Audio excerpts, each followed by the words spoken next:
はい、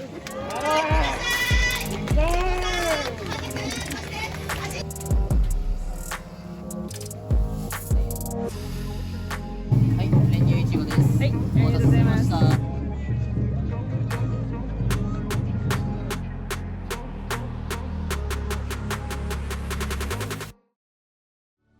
Hey guys, it's Elle. So I'm just outside the Ikenokawa Sakura Arena in Hitachi, and this was the starting point of the Hitachi Seaside Marathon, and this was the very first, I think, annual marathon. It's about noon now, and the marathon began at 10 a.m. this morning, so they're already like 2 hours in, but it's like a full marathon, so the whole thing's gonna be 42 kilometers, and apparently they're able to run on places where pedestrians usually aren't allowed, like on the bypass that overlooks the ocean, so they can run somewhere that usually you can only go by car. So like a lot of the points that they're running are really scenic routes, like they're running right along like the water.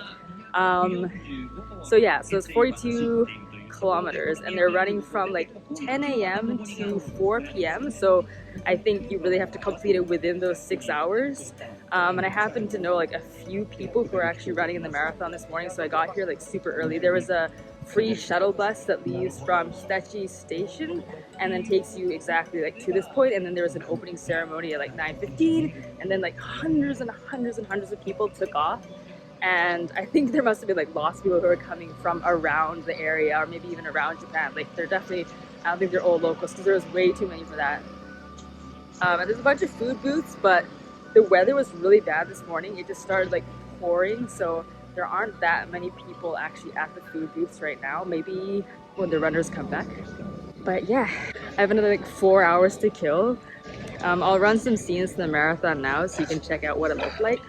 So if you're used to the insanely packed train stations in Tokyo, this may not look like much to you, but trust me, for Hitachi Station, this is noticeably very busy. All in all, about 5,000 runners poured into Hitachi from all across Japan, and even some from overseas, to participate in this inaugural marathon. It seems that one of the several goals of hosting this large-scale event was to showcase the quality hospitality of the region and to motivate people to visit Hitachi again, revitalizing the regional economy, particularly during the colder seasons. In fact, based on projected costs for lodging, food and drinks, sightseeing, souvenirs, and transportation, the marathon was anticipated to generate between 600 and 700 million yen in new spending, which comes out to about $4 to $5 million.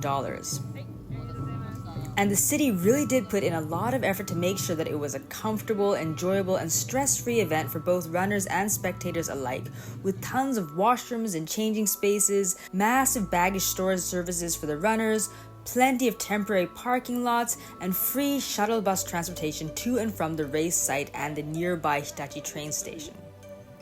The food vendors are not only the typical festival food fare, but there are also many regional specialties which really kept things interesting.